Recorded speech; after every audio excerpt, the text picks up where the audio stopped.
Cricket کے گھر Lords میں PSL کا road show, legend fast bowler Wasim Akram, Babar Azam, Haris Rauf اور دیگر کھلاڑیوں کی شرکت۔ چیئرمین PCB بھی موجود۔ تقریب میں گلوکار علی ظفر آواز کا جادو جگائیں گے۔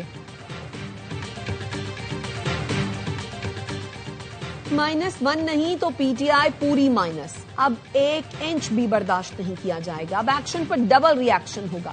کسی نے غنڈہ گردی کی تو ڈبل بدماشی ہوگی۔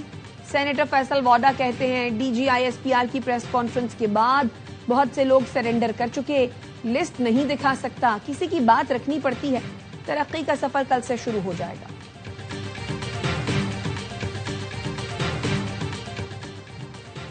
ایک شخص مسلسل ریاستی اداروں خصوصاً پاک فوج کے خلاف اشتعال انگیز بیانیاں بنا کر دشمن قوتوں کے مفاد میں پروپیگنڈا چلا رہا ہے۔ DGISPR لیفٹیننٹ جنرل احمد شریف چودھری کا کہنا ہے اس شخص نے فوجی قیادت کو ٹارگٹ کر کے نفرت اور تقسیم پیدا کرنے کی منظم مہم چلائی جو دشمن کے بیانیے سے مکمل مطابقت رکھتی ہے۔ اس کی سیاسی بقا کا مرکز صرف فوج پر الزام لگانا ہے کیونکہ اس کے پاس کوئی قومی ویژن، کارکردگی یا حکومت چلانے کی مثال موجود نہیں۔ پاک فوج نے کبھی کسی سیاسی شخص یا جماعت کو اس طرح نشانہ نہیں بنایا جتنی وضاحت آج اس کے بارے میں کرنا پڑی کیونکہ معاملہ قومی سلامتی کا ہے۔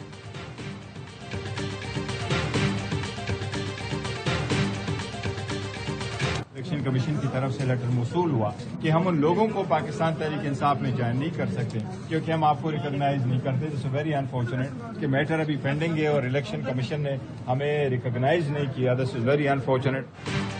الیکشن کمیشن آف پاکستان کا بیرسٹر گوہر کو چیئرمین PTI تسلیم کرنے سے انکار۔ PTI انٹرا پارٹی الیکشن مسترد۔ الیکشن کمیشن نے بیرسٹر گوہر کے خط کا جواب دے دیا۔ بیرسٹر گوہر نے تصدیق کر دی، کہا انہیں بطور چیئرمین PTI تسلیم نہیں کیا گیا۔ الیکشن کمیشن کا خط حقائق کے منافی ہے، اعتراضات بے بنیاد ہیں، ہمارے انٹرا پارٹی انتخابات شفاف اور قانونی تھے۔ بیرسٹر گوہر نے دعویٰ کیا کچھ لوگوں کو نہیں پسند کہ میں پارٹی چیئرمین رہوں۔ PTI کو مسترد کرنا جمہوریت کے خلاف ہے۔ الیکشن کمیشن اپنی پوزیشن پر نظر ثانی کرے۔ یہ جو ذہنی مریض ہے یہ کیوں جیل میں ہے؟ کیونکہ اس نے 190 ملین پاؤنڈ کا ڈاکہ ڈالا ہے۔ وہ شخص ہے جس نے زندگی میں کبھی ایمانداری نہیں کی، زکات کے پیسے میں اس نے فراڈ کیا۔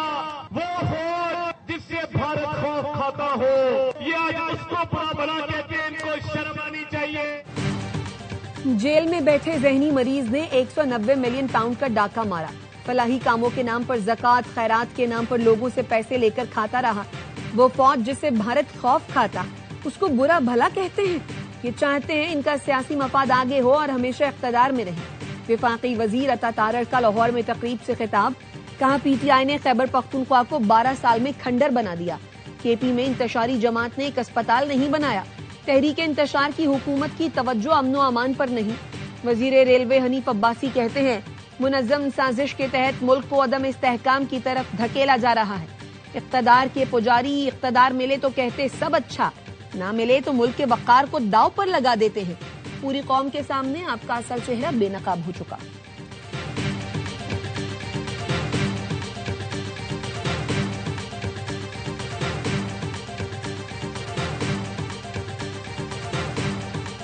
کہ پہلے بیانیہ بناتا ہے یہیں سے بیٹھ کے کہ ریمیٹنسز بند کر دیں پاکستان کی تاکہ پاکستان ڈیفالٹ کر جائے۔ IMF کو لیٹر لکھیں کہ پاکستان کی ساتھ کوئی معاہدہ نہ کریں تاکہ پاکستان ڈیفالٹ کر جائے۔ سول ڈسوبیڈینس کریں، بجلی کے بل نہ دیں تاکہ پاکستان میں انتشار پھیلے۔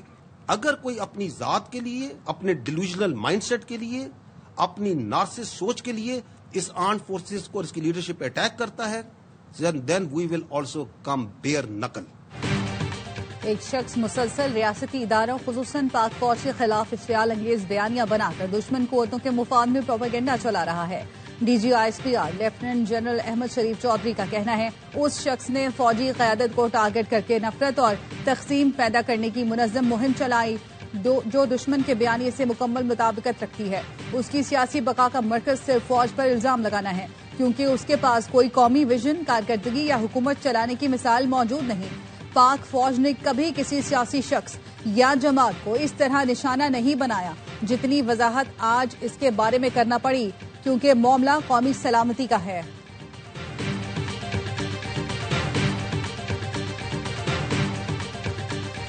پاکستان کو شکست دے چکے ہیں، ہندوستان کی پراکسی کو بھی ہم شکست دیں گے۔ عمران خان صاحب قومی سیکیورٹی کا ایک بہت بڑا مسئلہ بنتے جا رہے ہیں۔ انصاف یہ ہے کہ پھر نیشنل سیکیورٹی کا خطرہ ہے اور خطرہ قرار دیا جائے۔ ہم نے اپنے لیڈر کو بھی پاکستان سے بڑا نہیں سمجھا، پی ٹی آئی کے لوگوں کو بھی یہ جانتے رہنا چاہیے۔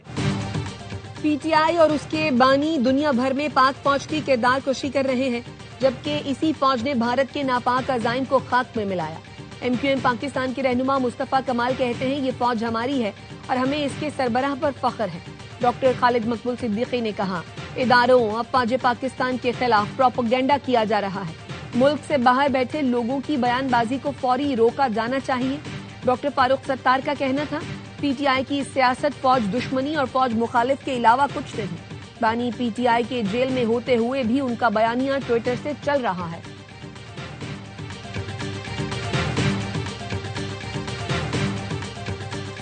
یہ 2018 میں اپیزمنٹ کس نے کی تھی؟ اسی موصوف نے کی تھی نا، یہ صرف ٹی ٹی پی کے ساتھ نہیں کی تھی، بلوچستان کے جو دہشت گرد ہیں ان کے ساتھ بھی یہ اپیزمنٹ کی گئی۔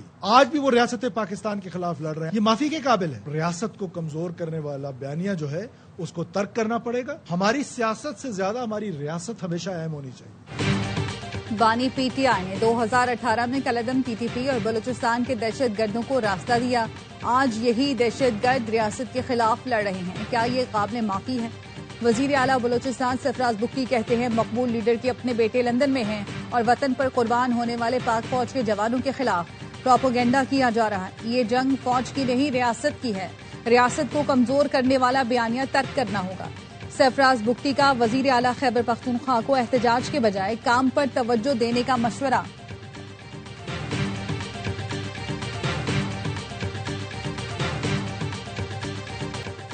بلوچستان میں بھارتی سپانسرڈ دہشت گردوں کے گرد گھیرا تنگ، سیکیورٹی فورسز نے قلات میں فتنہ ہندوستان کے 12 دہشت گردوں کو ٹھکانے لگا دیا، ہتھیار، گولیاں اور دھماکہ خیز مواد برآمد۔ ہلاک دہشت گرد علاقے میں دہشت گردی کی متعدد کارروائیوں میں ملوث تھے۔ صدر مملکت، وزیر اعظم اور وزیر داخلہ کا سیکیورٹی فورسز کو خراج تحسین۔ صدر نے کہا قوم کا عزم فتنہ ہندوستان کی ہر سازش ناکام بنائے گا۔ وزیر اعظم نے کہا دہشت گردی کے خلاف جنگ میں پوری قوم افواج پاکستان کے ساتھ کھڑی ہے۔ وزیر داخلہ نے کہا فتنہ ہندوستان کو بلوچستان میں کہیں چھپنے نہیں دیا جائے گا۔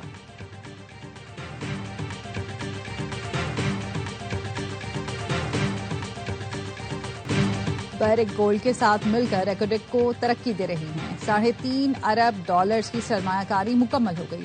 پہلے مرحلے میں 6 سے 7 ارب ڈالر کی سرمایہ کاری کی جا رہی ہے۔ چاہی کی شکل تبدیل ہوتی نظر آئے گی۔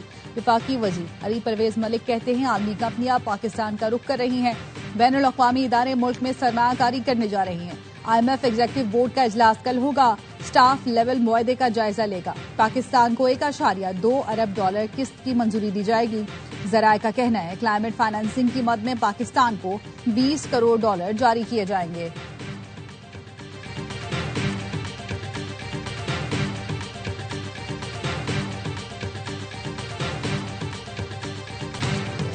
اور کراچی میں شارع فیصل پر پولیس اور ریلی کے شرکاء میں تصادم، ریلی میں شریک افراد نے دیگر گاڑیوں کے علاوہ ایمبولینس کو بھی نہ بخشا، نامعلوم افراد ڈنڈے، مکے، لاتے مار کر ایمبولینس کو نقصان پہنچاتے رہے۔